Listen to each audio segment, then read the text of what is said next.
Bonjour, Monsieur Jules Ngalé Eboa, bienvenue à Manège du Savoir International. Bonjour Monsieur Baga, c'est moi qui vous remercie de m'avoir invité à cette émission. Qui est, au juste, je dirais, qui est en clair, Monsieur Jules Ngalé Eboa? Je suis né il y a 43 ans au Cameroun, à Mandjo exactement, département du Mungo, où j'ai fait mes études primaires et secondaires jusqu'à l'obtention de mon brevet de collège.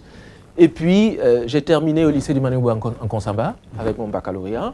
Puis, à nouveau, l'université de Yaoundé, jusqu'en licence de droit, pour plus tard arriver en France. Et c'était en quelle année vous sortez de l'université de Yaoundé? Je sors de l'université de Yaoundé en 92. Nous avons été les étudiants nous avons meublé, je peux le dire comme ça, le vaste mouvement estudiantin des années 90. Ouais. Voilà, nous étions au plus fort de la tempête estudiantine.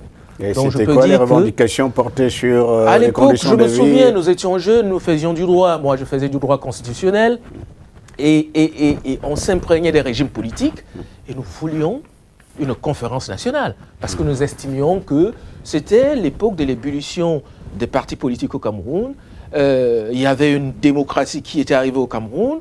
Pour emmener le mouvement démocratique, il fallait que les conditions soient claires.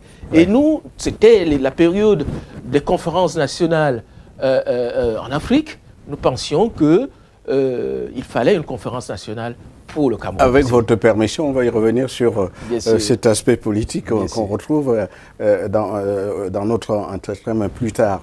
Mais de vos parents, donc, votre père n'est pas le premier venu en politique. Il a occupé des fonctions. Parlez-nous un peu de vos parents avant tout. Alors, oui, mon père, qui s'appelait Félix Eboa Ebongé, est quelqu'un qui a milité très tôt au sein de l'UC, l'Union camerounaise, et puis plus tard l'UNC. Il a rejoint le mouvement politique très tôt, à partir de sa nomination au Conseil économique et social. Il était agriculteur et son dynamisme a fait en sorte qu'on l'appelle en politique. À l'époque, donc il a été coopté parce qu'il était, dans le Mungo, un grand opérateur économique. Il s'est fait distinguer par la force du poignet, comme on dit, par son travail. Par son travail, et c'est comme cela qu'on l'a appelé au Conseil économique et social. Quand vous dites on l'a appelé, qui l'a appelé? Je pense, à l'époque, le fonctionnement du parti on se faisait coopter, soit par les grands noms qui meublaient le parti à cette période-là, les Mbombo Ndjoya, les Félix Sabaleko. Alors donc, vous terminez, on revient d'un mot sur votre cursus universitaire d'abord au Cameroun. Oui. En 92, quand je quitte le Cameroun, en fait, je pense que les événements qui se sont produits au Cameroun, dans le campus, ont fait en sorte que ma famille décide de me faire partie du Cameroun pour continuer mes études ici. À l'époque, j'ai laissé le droit, je me suis dit, parce que j'ai toujours eu dans mon esprit l'idée d'un retour au Cameroun, après mes études. Alors, quand j'arrive en France, je rencontre un professeur qui est décédé aujourd'hui, qui me prend sous son aile, un psychanalyste, et qui me dit « Les sciences et l'éducation sont à la mode. Je veux que vous soyez un pionnier des sciences et l'éducation. C'est comme ça que j'abandonne le droit, que j'intègre les sciences et l'éducation, j'obtiens une licence en sciences de l'éducation, une maîtrise en sciences de l'éducation. Puis il me dit, dans le cursus des sciences de l'éducation, il y a la tradition américaine et la tradition suisse. Quand vous sortez de ces deux écoles-là, on sait que vous êtes calé dans ce domaine. D'un mot, M. Jules Ngalébois, j'ai vu sur votre CV que vous êtes titulaire d'un diplôme d'études approfondies, mais dans quelle discipline? C'est toujours dans la même discipline? En sciences de l'éducation. Option insertion. Et je me suis spécialisé dans l'ingénierie de formation. En fait, je conçois des programmes de formation pour les jeunes. Moi, j'ai toujours voulu travailler avec les jeunes. La discipline consiste à faire quoi? Les sciences de l'éducation sont une vaste discipline dans laquelle on peut rencontrer l'ingénierie de formation, on peut rencontrer la formation d'adultes, on peut rencontrer l'insertion. L'ingénierie de formation, par exemple, oui. Il sert à quoi? Enfin, excusez-moi de la brutalité de la question. Nous concevons, notre but c'est d'élaborer, du début à la fin, d'élaborer et de mettre en place des programmes pour jeunes, des programmes de formation. En gros, je vous dis, un jeune aujourd'hui, on y est en plein. Des jeunes qui sont de bas niveau de qualification, qui sont difficiles à insérer dans le monde du travail, il faut des programmes spécifiques pour les emmener en emploi. Donc c'est donc du pratique, ce n'est plus de la théorie, c'est vraiment le jeune qui veut devenir, je ne sais pas, technicien de surface, comme on dit en France, vous le formez à ce qu'il devienne technicien de surface. C'est exactement ça. Monsieur Mbarga, j'ai conçu, avec l'aide du Conseil régional d'Île-de-France, un programme qui s'appelle Permis Sport Emploi. Je l'ai conçu, élaboré, il a été mis en marche. Nous avons emmené plus de 80 jeunes dans un cursus avec l'apport de la Marine nationale française.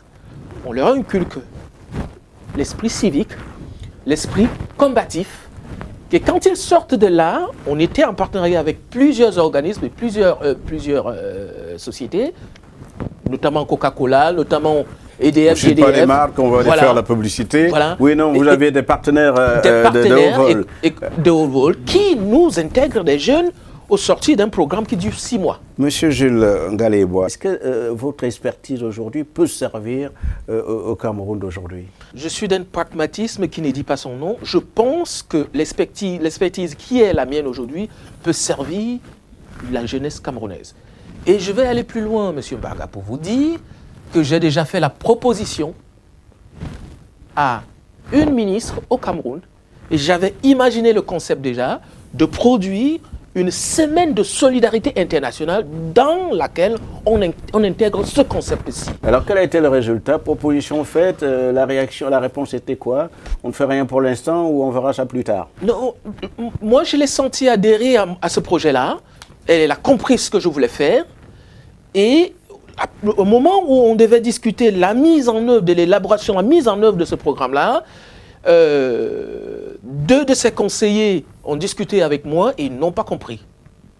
Je pense qu'ils n'ont pas compris. Ils ont mis en avant l'aspect financier, mais je pense que quand on veut faire quelque chose pour la jeunesse, l'aspect financier ne doit pas être au premier plan. Ou le projet était bon, on met le projet en mouvement, ou il n'était pas, on ne fait rien. Monsieur Mbarga, moi quelquefois je me dis que je suis un peu naïf, mais cette naïveté-là, je l'accepte. En tout cas, malheureusement, le projet n'a pas abouti. Le projet n'a pas abouti, je ne sais pour quelle raison, il est encore dans le tiroir. Hein, je le dis, le projet est là, on peut le concevoir pour la jeunesse camerounaise. D'ailleurs, je me souviens la dernière fois que le président camerounais est venu à Paris, 2013, quand il a rencontré la diaspora. Vous avez été reçu. J'ai été reçu par le président, je lui ai parlé de ma volonté d'œuvrer pour la jeunesse camerounaise, mon projet de solidarité nationale, semaine de solidarité nationale, qui est une semaine très pragmatique. Il a écouté mon exposé, il a demandé à ses collaborateurs de prendre des notes en leur disant « Faites-moi venir ce gars ».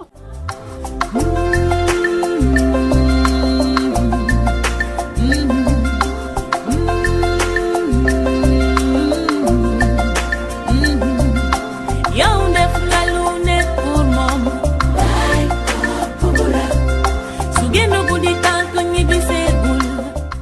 Monsieur Jules Ngalébois, nous abordons maintenant votre sujet de prédilection, la politique en France.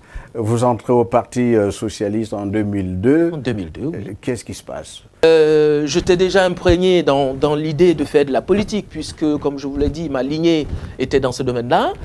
Quand j'ai réussi à m'insérer professionnellement, je me dis, bon, maintenant, il faut que je fasse ce que j'aime faire, la politique. J'ai estimé que le Parti socialiste était le parti qui convenait le mieux à mes convictions. Et donc, je prends ma carte comme simple adhérent au Parti socialiste. En quelle année? En 2002. Oui, en 2002. Donc, sur le terrain, je commence à me distinguer par ma façon de faire, par mon implication, par mon animation, que j'ai des petits colloques et tout ça. Oui, par votre dynamisme et par votre travail, c'est qui est la singularité, en tout cas, voilà. La marque de fabrique des Camerounais en général. C'est collectivement que ça ne marche plus. Oui. Je vous laisse continuer. Voilà. Donc, nous sortions d'une élection municipale à l'époque, donc j'ai trouvé une équipe municipale. Et quand l'élection municipale s'est à nouveau présentée en 2008, j'ai demandé au maire de la ville à l'époque, je lui ai dit que je voulais faire partie de l'équipe municipale, parce que je lui ai dit, j'estime aujourd'hui avoir l'étoffe pour vous aider dans votre tâche. Et il me dit, je me souviens très bien, c'était pas facile, il me dit, je ne suis pas sûr si vous serez en position éligible. C'est le maire qui me le dit. Au moins vous êtes rassuré. Mais franchement, ça vous interrompt, monsieur Jules Ngalébois, on va aller très vite, le temps passe vite, oui, on n'a que très peu de temps. Bien sûr. Parce que j'ai encore beaucoup de questions à vous poser. Je vais aller très vite.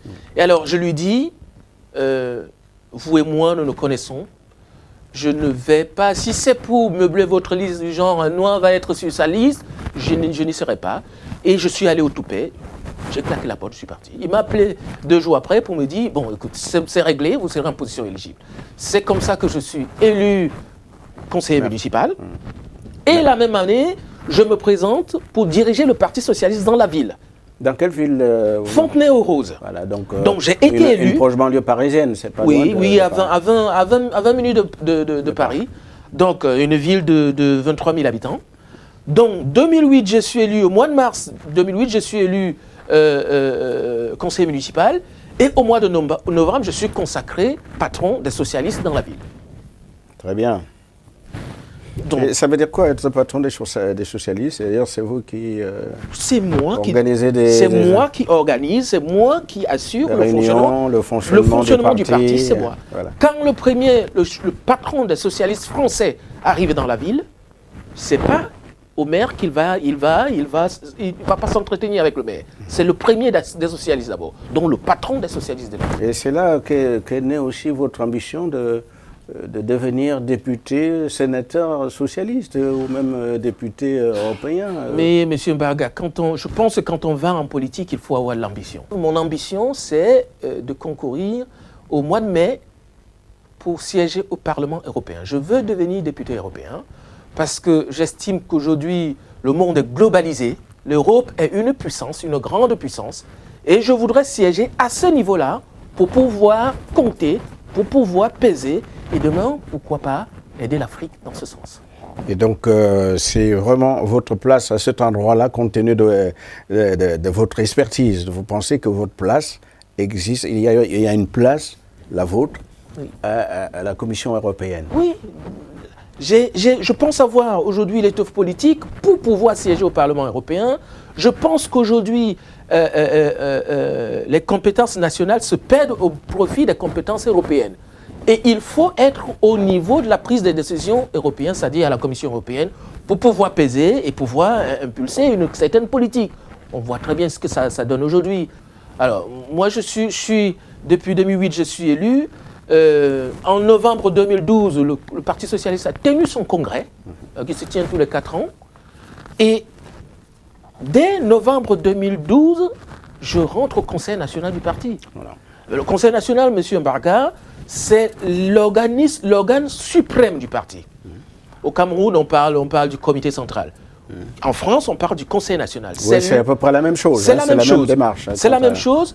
L'avantage que nous avons, l'avantage qui peut ne pas aussi être un avantage, c'est qu'on n'est pas élu au Conseil national. On est nommé. On est nommé et coopté. Et qui vous nomme, c'est le parti qui vous nomme, c'est... Oui, bien sûr. C'est les sensibilités au sein du parti. Ouais.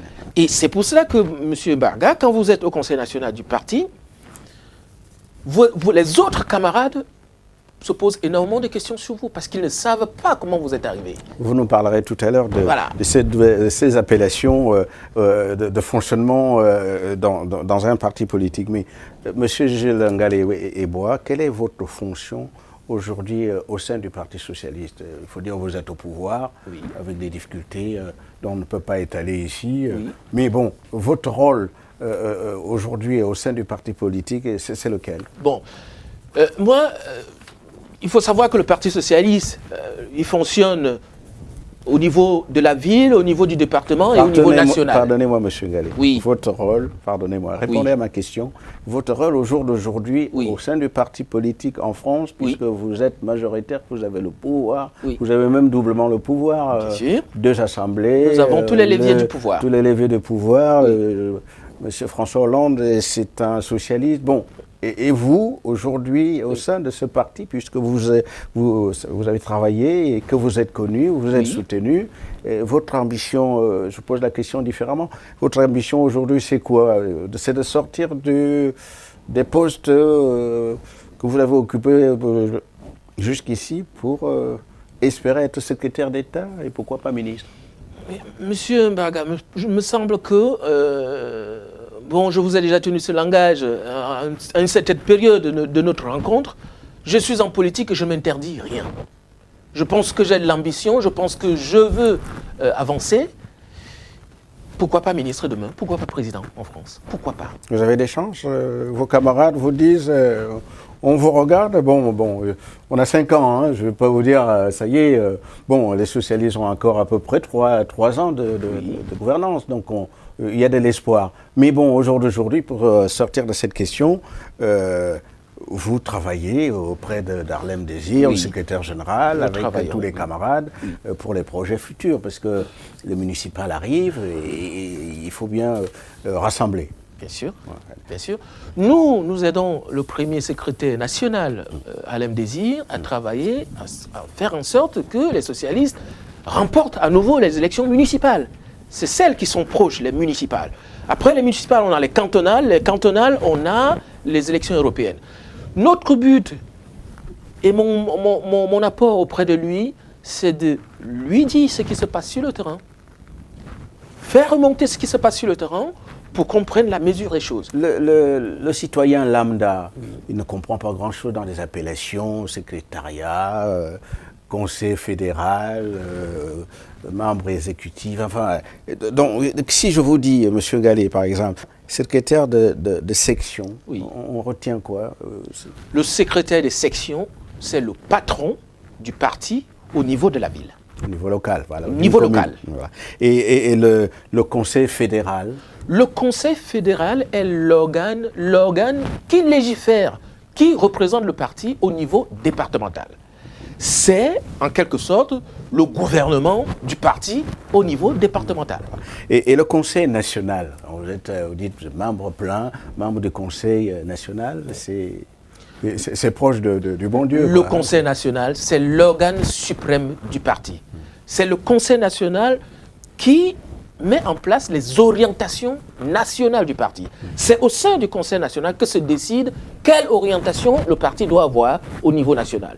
Et à partir de cela, à partir de ce moment-là, le Conseil national diligente son boulot au niveau départemental et le département, lui, il route l'histoire au niveau local. En coordination avec les autres secteurs que vous évoquiez tout à l'heure. C'est le Conseil national qui décide. Et celui qui impulse le Conseil national, c'est le premier secrétaire national. C'est lui qui dirige le Conseil national. Et le Conseil national s'est réuni en moyenne une fois par mois pour sortir des grandes orientations du parti. Voilà. Alors, Monsieur Gilles Ngalé-Eboa, on sait que vous êtes resté un parti camerounais, ou les deux. Hein. Vous avez les ambitions, je l'ai souligné un instant, vous l'avez confirmé vous-même. Quels sont les projets que vous avez aujourd'hui de la France vers le Cameroun, du Cameroun vers la France? Alors, si on laisse le côté expertise dont on a parlé tout à l'heure, si vous voulez me rejoindre sur le niveau politique, moi j'ai toujours pensé qu'un Camerounais où qu'il soit, et s'il pense être vraiment Camerounais, peut aider son pays à quelque domaine que ce soit. Mon expertise politique aussi aujourd'hui peut aider le Cameroun. Je suis au Conseil national du parti. Je pense quand même que je peux rentrer partout dans ce pays aujourd'hui et nous pouvons aider le Cameroun, nous pouvons aider le rayonnement démocratique du Cameroun à travers l'opposition. En quoi par exemple? En faisant de la diplomatie souterraine. Vous le savez, M. Mbaga, qu'on peut, parce qu'on saisit telle ou telle personne, faire avancer un dossier. Voilà. Ça, c'est... D'accord. Et un autre exemple, toujours dans l'idée de soutenir, d'accompagner la construction du Cameroun vers l'émergence, comme on dit au pays, vers l'émergence 2035. C'est aussi de la technique, c'est aussi les savoirs, c'est aussi la diplomatie culturelle, intellectuelle. C'est dans cette lignée-là que vous pensez qu'avec votre expertise, vous êtes disposé à être au nombre de ceux qui accompagnent la construction de Monsieur Mbaga, au risque de vous surprendre, j'ai une grosse fonction dans ce pays aujourd'hui, mais le Cameroun est foncièrement mien. Ce pays est mien. Je l'ai au fond de moi. Mais je vais aller plus loin, M. Mbaga. Ce pays, je serai à sa disposition si les autorités de ce pays me montrent que je peux être à leur disposition. Je ne suis plus là à perdre du temps pour laisser de l'énergie là où il n'en faut pas. Ça ne m'intéresse pas, M. Mbaga.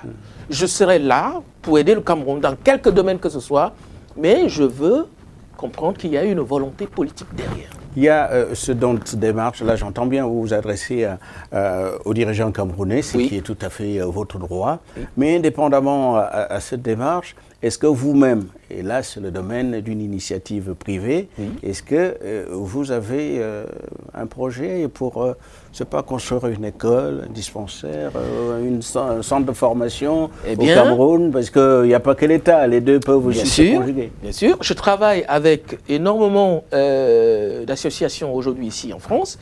Nous sommes en train de monter un projet qui concerne les orphelins au Cameroun. Dans votre région, dans la région du centre, et on pourra vulgariser cette expérience dans toutes les provinces du Cameroun. Ça dit que nous venons avec des projets. Nous venons avec des projets. Nous avons besoin, je vous dis n'importe quoi, d'un agrément, par exemple. Eh bien, on nous met les bâtons dans les roues. On vous refuse l'agrément. On ne nous dit pas comme ça, mais on nous fait traîner. Rien que ça. Voilà. Jules Ngalé-Eboa, vous êtes toujours camerounais, enfin vous êtes métis culturellement. Est-ce que vous parlez encore la langue de votre pays, de votre région? Bien sûr, bien sûr. Bon, ben prouvez-les nous, la caméra est là pour dire... Chemois, la langue de Chemois, c'est le bakaka. Dans une langue, il dit anapi, mota abo abuena et keknesu. Je dis à mes frères camerounais qu'il faut se battre, il faut continuer à se battre pour pouvoir avancer. Le travail paye. Manège de savoir international, c'est fini pour aujourd'hui. Monsieur Jules Ngalé-Eboa, Camerounais de la diaspora et élu du Parti socialiste, était notre invité. Présentation Mathieu Mbarga Bega, réalisation Martin Kay, une production de la CIR TV en collaboration avec MT Productions de Madame Fleur Deveau à Paris. Au revoir et à bientôt.